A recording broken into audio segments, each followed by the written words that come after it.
Hola, bienvenidos al espacio Libros con Alma. Soy Germán. Bueno, hoy quiero hablar de una cuestión que pertenece al ámbito de la filosofía. La filosofía, para entendernos, es algo así como el arte de hacer preguntas cuyas respuestas nos llevan más lejos que lo que la pregunta insinuaba. Es referente al ser humano, a la naturaleza de las cosas que nos rodean, a la naturaleza de nosotros mismos, como si fuéramos una cosa que investigáramos. En fin, hay la filosofía, bueno, el que la estudie un poco o haya indagado, aunque sea en sus rudimentos, ¿no? En sus bases, pues es una disciplina muy amplia, maravillosa, extraordinaria, pero te tiene que gustar, porque hay muchas cosas maravillosas y extraordinarias que no gustan a todo el mundo y no pasa nada. Afortunadamente existe un término que lo define, es la diversidad, que de alguna manera implica necesidad de adaptación, siempre que algo nos fuerza de alguna manera, o nos incita más bien a adaptarnos, pues nos está haciendo evolucionar, incluso que la primera etapa sea dura, ¿no? Por tanto, bienvenido al hecho de que hayan cosas distintas que no gusten a todo el mundo, porque tarde o temprano, cuando algo es realmente esencial e importante, al final todo el mundo, sin excepción, en su momento, por supuesto, pues se acercará a ese concepto, a esa vivencia y bueno, la experimentará y verá que lo que negaba pues era cierto. Voy a hablar de una cosa de estas ahora, perdón, que es una cosa, como decía antes, de filosofía, concretamente de un filósofo bastante conocido, bueno, bastante conocido para el que lo conozca, claro, como digo siempre, para el que haya indagado en filosofía y haya dado con él, como con otros muchos filósofos. Este filósofo se llamaba Baruch Spinoza, nacido creo que en una zona de los Países Bajos, del siglo XVII, si no recuerdo mal. Claro, dice, bueno, y este señor, antiguo ya en el tiempo y desconocido para todos los que no estudian filosofía, bueno, pues ¿qué puede aportar? Bueno, pues puede aportó varias cosas interesantes en sus escritos, porque escribió. Los filósofos normalmente han dejado sus pensamientos en sus obras literarias, con mayor o menor éxito, depende de la época y depende del lugar, donde estas obras hayan sido leídas o mínimamente aceptadas. Spinoza, vamos a decir así, porque el nombre Baruch pues es un poco así, Spinoza desarrolló varias ideas. Él hablaba, bueno, él un poco inauguró la era del monismo. El monismo es, pues, no es una cuestión de monos, aunque os lo parezca, el monismo es lo contrario al dualismo. El monismo dice, bueno, todo procede de una única intención y de una única sustancia, es decir, tú en este mundo puedes ver cosas que están compuestas de materiales muy diferentes, tienen formas distintas, tienen un valor intrínseco diferente y luego un valor económico distinto, claro. No hace mucho tiempo, en un libro de química, leí un apartado, un apéndice del libro, un libro de química interesante, que decía que si al ser humano se calculara el valor que tiene por el valor de las sustancias químicas que lo componen, pues valdría lo que entenderíamos como 4 duros, ¿no? Que si azufre, que si magnesio, que si, bueno, un montón, ahora no recuerdo bien. Dices, bueno, menos mal que el ser humano no es solamente un cuerpo y que como está unido a algo que es un principio superior al cuerpo, pues su valor se revaloriza y muchísimo. Claro, está claro que el ser humano no nos podemos poner un precio económicamente hablando. Nuestro valor debe ser intrínseco, un valor propio de la propia naturaleza de aquello de lo que estamos hechos, física e internamente al mismo tiempo. Entonces, para Spinoza, todo es una única sustancia. Dices, bueno, no, porque el petróleo da pie a tipos de plásticos y a varios tipos de industrias, obviamente a los carburantes tan necesarios todavía a día de hoy. Eso es diferente pues, a los ingredientes que utilizas para la cocina. Bueno, sí y no. Sí es verdad, objetivamente cierto, no hay ninguna duda, es decir, todas las sustancias son distintas y tienen usos diferentes, al ser cosas distintas, sus utilidades son diferentes y el beneficio o el perjuicio que generan también, obviamente, es diferente, pero desde el punto de vista, por ejemplo, de los átomos, que ya por fin se descubrieron y se valoraron como reales, cosa que no había ocurrido siempre, pues los átomos, todo está compuesto de átomos. Y el átomo, al fin y al cabo, un átomo de carbono, un átomo de oxígeno o un átomo de cualquier otra cosa, es igual. Otra cosa son las conexiones que establece con otros átomos, que ahí está el mundo de la química, bueno, un aspecto del mundo de la química. La química es algo bastante complejo, bastante. Pero por esa razón es interesante, ¿no? Como lo es todo lo que es complejo. La filosofía también es muy compleja. Bueno, pues volviendo a la filosofía, os diré que Spinoza decía esto, aunque tú veas cosas distintas, y sin caer en la cuestión del átomo, porque en aquella época el átomo no se conocía, bueno, se conocían teorías sobre el átomo que ya eran muy antiguos en el tiempo, venían de Demócrito, del siglo, creo recordar, cuarto antes de Cristo, imaginaos. Pero bueno, no, él no utilizó nada que podamos vincular con la teoría atómica, que eso es un concepto más bien moderno, más bien contemporáneo. Él decía que todo es una única sustancia. ¿Por qué? Porque todo procede de una única fuente creadora, que es lo que ya se llamaba Dios. Entonces, y podemos, pues ¿por qué no seguir diciéndolo así? Dios. Es un término genérico que no nos describe nada en particular, pero nos lo describe todo según cómo lo quieras examinar. Bueno, en aquel momento, en aquella época de la historia y anteriormente a esto, pues el debate sobre la existencia de Dios pues era un debate, como decíamos por aquí, cojonudo, ¿no?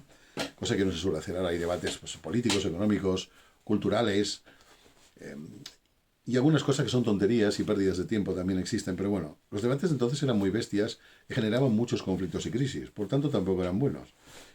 Pues Spinoza decía que todo procede de una única sustancia, todo es todo, lo material, lo espiritual, lo tangible, lo intangible, que adopta atributos, es decir, formas distintas para que a nuestros sentidos se perciba de formas diferentes y tengan, como decía antes, utilidades distintas.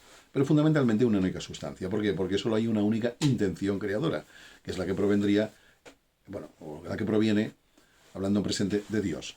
Sea lo que sea Dios. Yo ahí no me voy a meter. No es un tema religioso, aunque se podría enfocar también desde ese punto de vista. Entonces tengo aquí un libro interesante que os lo voy a recomendar porque, bueno, es de filosofía, pero está todo muy bien detallado e incluso hasta gracioso y todo, es este libro, bueno, Gran Guía Visual, no, perdón, Gran Guía Visual no, Gran Historia Visual de la Filosofía. Hay varios libros de esta colección, otros de psicología, otros de química, otros de astronomía y otros de historia. De momento hay estos 5. Este es uno de los 5. Yo los adquirí todos porque, bueno, está muy bien explicado y apetece leerlo. Y aquí me he detenido en un concepto de Spinoza, que procede de este filósofo, que él denominó en latín subespecie aeternitatis. Bueno, suena raro porque estas palabras no las usamos y en latín dicen que es una lengua muerta. Pero cuando estudias a los pensadores de la antigüedad, y no hace falta que sea la más remota antigüedad, porque Spinoza es del siglo XVII, más o menos, pues es un pelín posterior a Descartes en el tiempo, pues ves que, oye, hablaban en latín, conocían latín y griego muchos de ellos, latín fundamentalmente, y escribían en latín obras importantes que han pasado a la posteridad. A lo mejor tú escribes algo ahora y de aquí a 10 años nadie se acuerda de ti, pero a estas personas se les valora y se les revaloriza una y otra vez siglos después. Y uno dice, ¡jo, qué tostón! Bueno, pues es un tostón que ha conseguido lo que personas supuestamente más divertidas no han logrado nunca. Las obras inmortales e imperecederas, no solo de filosofía, también de ciencia, de religión, de todo, pues oye, ahí están. Sean un tostón o no. Bueno, es un pensamiento. Entonces Spinoza decía que, bueno, sugería, bueno, para él no eran sugerencias, era lo que él sabía que era verdad absoluta y como decimos aquí ahora en día, punto y pelota. Él no obligaba a nadie, pero venía a decir con el subespecie eternitatis dos cosas. La primera, que la voluntad humana no es libre, es decir, si tu voluntad humana no es libre, por lo menos no del todo, pues la posibilidad del libre albedrío, que es un término que se ha utilizado y reutilizado en filosofía y seguramente en psicología también, y en los debates mentales de cada uno, pues dices, bueno, pero es un poco triste, ¿no? Que hayan formas para darnos cuenta de que nuestra libertad, es decir, nuestra voluntad no es libre. Porque la libertad viene de la voluntad. No dice, no, soy libre cuando tengo mucha inteligencia sobre algo en particular. Sí, en ese terreno serás libre, relativamente.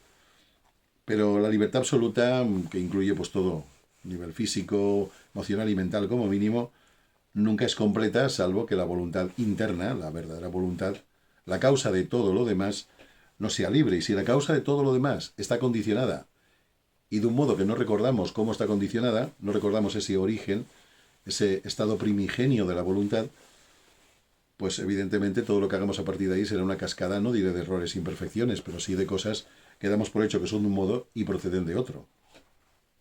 ¿Cuántas personas, esto en psicología se ha estudiado hasta la saciedad y se sigue estudiando y que sea así?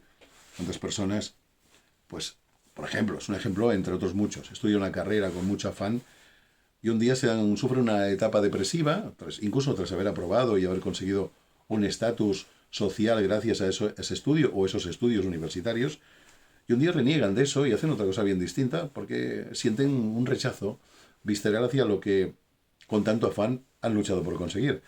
Bueno, pues la psicología lo dice claramente, bueno, ciertos tipos de psicología, no todas, ¿no? Que esa persona, en realidad, los deseos maternos o paternos o ambos, fueron proyectados intensamente sobre esa criatura cuando era muy joven, y él forja una identidad basándose en las expectativas de otros, sean los padres, otros familiares o educadores en general, o todos a la vez, que es lo peor, que es lo que suele pasar. Si a alguien se le da bien una cosa, ya están todos escribiendo tu destino. No te lo escribes tú, te lo escriben ellos porque, tú tienes que hacer esto, tú tienes que hacer lo otro, tú tienes que ser aquello y que tienes que ser lo otro. Sí, entonces la voluntad de estudiar y de sacarse una carrera y, por supuesto, darle una dirección productiva a esa carrera una vez la hayas solucionado los exámenes, para que los hayas aprobado, pues puede que no recuerdes ya la causa del origen. Entonces tu voluntad de estudiar no es libre. Como cuando encontráis una enfermedad, la que sea, un trastorno de salud, pues hay una condición psíquica previa, como hablé en un vídeo, que es el origen de tu enfermedad, pero tú no recuerdas la enfermedad porque los síntomas llaman tu atención, y entonces el síntoma es la verdad sobre la enfermedad. Pero has olvidado la causa del síntoma, la causa que llevó a que el síntoma a que se somatizara orgánicamente. Bueno, pues esto es lo mismo. Imaginaos con cualquier cosa. Aspectos religiosos, científicos, culturales, sociales, familiares, de relación. ¿Cuándo elegimos realmente algo? Bueno, pues es complicado. Entonces Spinoza lanza eso ahí. Dice, no. En ese concepto extraño, en latín, subespecie eternitatis, dijo algo así como, nuestra voluntad no es libre nunca del todo. Puede ser libre temporalmente, o puede ser relativamente libre, o puedes subjetivamente creer que eres libre, aunque en absoluto lo seas. Pero como no recordamos ese absoluto, no recordamos el origen, pues desafortunadamente para nosotros la voluntad sí es libre. Yo decido comer, pues como. Pero cuando decides comer, ¿de dónde nace la voluntad de comer? Del hambre. En condiciones normales, hay excepciones, ¿no? O de la gula, que es uno de los 7 pecados capitales. Por tanto, ni en un caso ni en el otro, tu voluntad es libre. Tú deseas comer, o sea, comes porque hay un deseo, y ese deseo viene o viendo una carencia afectiva, que se sustituye con comida, es una posibilidad, también muy estudiada en psicología, o por razones de una doctrina represiva en la que para ti la comida es preferiblemente un enemigo al que hay que mantener a raya porque te produce efectos perniciosos en el organismo, entonces entras en dietas extremas o en procesos de anorexia o de bulimia, que también lo estudia la psicología y la ciencia médica de manera conjunta. Y claro, entonces, algo tan simple como comer, entonces, ¿dónde está la voluntad? ¿Dónde está la voluntad cuando dices, bueno, como estoy vivo, respiro, y respiro porque quiero respirar, ¿no? Tú no quieres respirar, tú respiras de manera automática. Tu corazón coge sangre, la renueva y la vuelve a enviar al resto del organismo, hasta donde llegue, por un proceso totalmente involuntario. O sea, lo que nos mantiene vivos, anclados en este plano físico, no es voluntario. No. Y Sigmund Freud, a siglos después de Spinoza, de una manera bien diferente, llegó a la misma conclusión. El inconsciente controla nuestras vidas y nos creemos que somos los dueños y señores de nuestras acciones, decisiones, planteamientos y objetivos. No es verdad. Lo puede llegar a ser, sí. Podemos escapar de ese círculo, es verdad. Ese circuito cerrado. Pero no lo es en condiciones habituales y cotidianas, bueno, cotidianas y no cotidianas, incluso en cosas excepcionales, también podemos darnos cuenta, si analizamos con honestidad nuestro interior y el entorno, de que la voluntad no es realmente libre. Bueno, pues ahí lanzó Spinoza este concepto. Dice, no, tú crees que, por ejemplo, te enamoras, otro concepto, que yo desarrollé en un libro que he recomendado aquí algunas veces, Sin Fronteras, una guía para el buscador inquieto, que lo encontraríais en Amazon, de momento, de forma exclusiva. Pues hay un capítulo ahí titulado Las relaciones del inconsciente, donde dejo muy claro yo y otros muchos autores. Yo soy solo heraldo un poco de otros investigadores anteriores a mí. Que, bueno, tú no te enamoras porque seas consciente de las razones por las que te enamoras, ¿no? O sientes una atracción, que es una escala menor pero importante. Así con todo. No te enamoras, o sea, es como si mirándolo muy fría y objetivamente dices, bueno, pero entonces mi voluntad, ¿está mi voluntad? Y si está, ¿sirve para algo? Bueno, claro que sirve. También puedes tener la voluntad de indagar sobre la voluntad hasta llegar al núcleo. Entonces la voluntad investigadora ayuda a que la voluntad inconsciente deje de ser tan inconsciente, aunque sea un fenómeno lento y progresivo en muchos casos. Entonces Spinoza lo lanza en su lenguaje más sencillo que el mío, dice, bueno, vale, lo tengo aquí, ¿ves? Es decir, los seres humanos, es lo que afirma Spinoza, no estamos dotados de libre albedrío. No, estamos dotados de una percepción de que elegimos, pero es una elección condicionada y por tanto, si es condicionada, aunque no recordemos el condicionamiento original, pues no es libre. Bueno, se entiende. Me he entretenido un poco aquí porque se entienda qué significa que nos parece que elegimos cuando en realidad no elegimos. Y luego, la segunda parte, que hablé de dos partes, de este concepto en latín, subespecia eternitatis, que me gustaría, por cierto, encontrar la traducción concreta al idioma español, porque yo no lo sé, reconozco que no lo sé. Pero bueno, no pasa nada, tiempo habrá para mirarlo, vosotros y yo, por supuesto, a que le interese. Y entonces, como las acciones o decisiones, que es un tipo de acción, de algún modo, no dependen, como dice aquí, de nuestra voluntad, dice como ejemplo que es igual que si una piedra tuviera algo de conciencia y la lanzara un ser humano, pues al río, por ejemplo, pues la piedra considera que vuela sola. Ha sido su decisión, porque como está volando, eso es la prueba irrefutable de que tenía voluntad de volar. Pues no, ha sido lanzada por una inteligencia distinta a la de una piedra. Bueno, es un ejemplo un poco cogido con pinzas, como digo habitualmente, pero bueno, nos puede servir. Entonces la segunda parte es que dice, bueno, pero a ver, si nuestra voluntad no es libre, significa que no podremos nunca elegir aquello que está en consonancia con lo que deseamos, o nos hace falta, o nos hace ilusión, o todo en conjunto. No, no significa eso. Significa que del mismo modo que Dios está en todo, desde el punto de vista de Spinoza, recordemos, no es que sea mi punto de vista personal y particular, pero es un elemento de cierta relevancia en filosofía, pues claro, dices, bueno, pues, a ver, ¿cómo os lo planteo yo esto? Esta pregunta que nos hacemos muchas personas, todas no, pero bueno, esto cada vez se hacen más preguntas las personas, se hacen la misma pregunta cada vez más personas y es, bueno, ¿yo para qué sirvo? ¿Cuál es mi lugar en el mundo? ¿Qué he venido a hacer aquí? Bueno, pues Spinoza tiene una respuesta a esta pregunta, basándose en la carencia inconsciente de nuestro libre albedrío. Y dice bueno, que ese Dios, un poco abstracto, tal como lo consideramos habitualmente, como está en todo, hasta en las cosas más tontas y pequeñas, no es que esté en ti, es que tú eres parte de Dios, y así sucesivamente, desde el punto de vista del monismo de Spinoza, es como se llama, pues viene a decir que Dios es el que te va orientando y llevas como una chispa, una voz interior, algo así, que te va guiando cuando estás preparado para escuchar esa especie de voz, o ese impulso, esa sensación, esa percepción, que te llevará finalmente al camino correcto, que es el lugar que, una vez más, Dios, desde el punto de vista de Spinoza, insisto, ha elegido para ti. Como tú no puedes elegir por ti mismo, porque falta sabiduría, falta experiencia, eres una entidad muy finita en un mundo infinito y limitado, y comparado con Dios, pues obviamente no eres nada, aunque eres parte de la propia sustancia divina, que paradójicamente, pero tu inteligencia personal y consciente no es la inteligencia que te dirige, o que debería dirigirte, hasta que evolutivamente pues lo consigas.